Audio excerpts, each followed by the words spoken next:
Yes. So I have had some connection with one of your staff members in doing some presentations on services to older adults. Oh, it must be Richard. With Richard, yeah. Yes. And I love the idea of the walkers with baskets in the Yes. library branches, and it's something that we were exploring here at one point.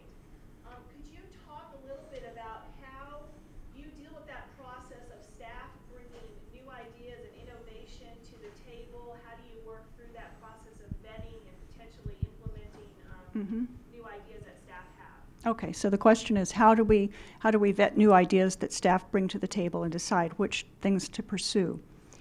And that is, I like that question, thank you. Most of the ideas for things that happen in the public library come from staff, because they're the ones who are in the branches dealing with the customers, seeing what the needs are. I've been very, very lucky to work with the staff that I have currently. My service coordinators in particular for children's, teens, and older adult services are amazingly innovative and imaginative people. We used to meet individually, and then I found that if we met as a group, there was a lot more synergy involved. So, like with the walkers, that was an idea that Richard had. Richard Bray is our coordinator for older adult services and disability services. He is very, very much involved in senior groups within the Bay Area and also in disability services groups. So he knows what's happening within those communities and what the needs are. He brought forth the idea of having these little rolling walkers with baskets, and it's actually got like a flag on the top, so you can see people when they're coming through the stacks. So we got one for each of the branches, and they're popular. You don't often see them used, but the people who use them appreciate it very much. Another thing, and I'll just jump in with another example here. Another thing that we have come up with through the synergy of our group meeting, because I had the teen coordinator and the senior adult coordinator there together, they started talking about things they were doing, and it turned out there was a lot of overlap. For example, we had a safe driver course for teens. We also had a safe driver course for older adults, things like that. And then when we talked about the Wii games for teens, well, it turns out that there are a lot of applications that you can do for the seniors. So we started having senior Wii events, and that became extremely popular.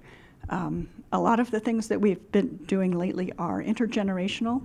So we'll have computer classes that are teens and seniors, and we assign the teens to, you basically get assigned a teenager, and they help you with your computer problems. That has just been amazingly popular. We have people who will come in and say, can I have my favorite teenager? Book some time for them to learn how to work on their digital cameras or their cell phones. So that's the kind of thing. What we do when we're looking at a new idea or a program suggestion is, first of all, look at how many people is it going to serve? Does it fit with our strategic plan? That's the other part of the puzzle there, because we can't do everything. Resources are limited. So we've chosen actually to focus our efforts in 3 areas that we see as the greatest return on investment. Those are early literacy, workforce development, and small business support. So those 3 areas get the first attention in terms of new programs, new services. And then if we have resources to spare, then we'll go on to other things. But that's basically how we do it. Yes, please.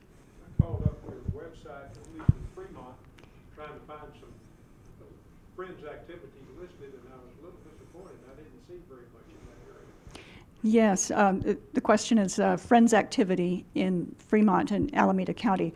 We have kind of an odd situation. Because we're a county library, we serve 5 different cities and 2 unincorporated areas. And actually, there is a Friends group for each of our branches. We don't have an overarching Friends group. So each branch has a Friends group that has activities within that area. And I think if you go into the into the branch websites, then you'll find information about their individual friends groups. But yeah, I think it would be great if we had an overall friends group to kind of be the umbrella group for the county. More questions?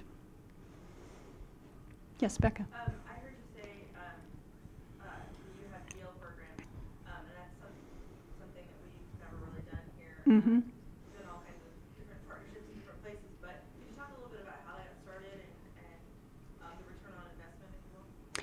Yeah, I don't know that there's a return on investment in terms of, because it takes a lot of staff time, it takes a lot of resources to provide these services. In my opinion, the return on investment is there because what we're doing is giving people the tools and the knowledge so that when they get out, they can find jobs, they can create lives for themselves. I feel that it really cuts the recidivism rate, and that is our return on investment right there. That got started actually through conversations with the county librarian and the sheriff, who's one of our other county department heads, and the probation director. We have some amazing programs in the jails for the adults. We have literacy programs and we have library programs where we take books out and distribute them among the blocks. We also have some things within the probation department for juveniles. We have a program at the Juvenile Justice Center that actually won the Laura Bush Coming Up Taller Award a few years ago. And if you might know about this award, it's very difficult for libraries to get the award because it's not specific to libraries. It's for any kind of organization or program that deals with art or any kind of expressive thing for kids.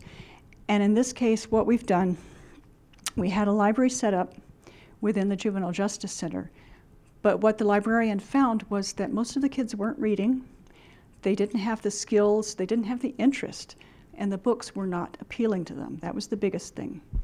So she started researching that, bringing in more what we call urban fiction, things that would speak to the life experience of these teens. And then she started contacting authors, bringing in authors who've had similar life experiences to these teens. They would give a talk about their lives and what changed in their lives and how they've grown since then, and distribute copies of their books for the kids to keep.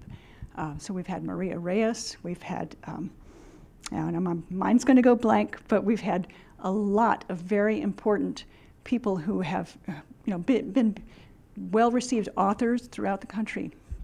They come and do these author programs for the kids. Another thing that she started was, it's called the Male Accountability Program. And in this case, she was actually approached by 4 men who were on death row in California in Folsom Prison. They got to know each other while they were on death row and started talking about what had gone wrong in their lives and what they would change if they ever had a chance, how they would give back to their communities. I don't know what their backgrounds were. I don't know what caused them to be released, but they were released. And they formed this educational group. They've developed a program where for 6 weeks they come in and they get these young men who are in the Juvenile Justice Center. They're incarcerated for various violent crimes, and they put them through absolute hell. They really do. I'm sorry to use the language, but they really develop the sense of responsibility, personal accountability, and then these young men, when they come out, we have a much lower recidivism rate among the young men who've been through the program than we do those who don't. We also have a literacy program at Camp Sweeney, which is a residential program for some of our male juvenile offenders, where they learn to read, they learn to write, they interact with the literature through the medium of poetry, and they create their own poetry. So at the end of each semester, we publish their books of poems, and we have a reception. They can invite their family members to their graduation, and they stand up and read their poetry, and it's just amazingly powerful stuff. It's been a wonderful experience, and it's something that I would encourage. You know, if you've got incarcerated populations here, what are the services that they're being offered? How are they going to be able to turn their lives around and contribute to society when they get out? We know that if people are not able to read and write, their chances are pretty bad. So that's where we need to focus some attention on helping these incarcerated populations.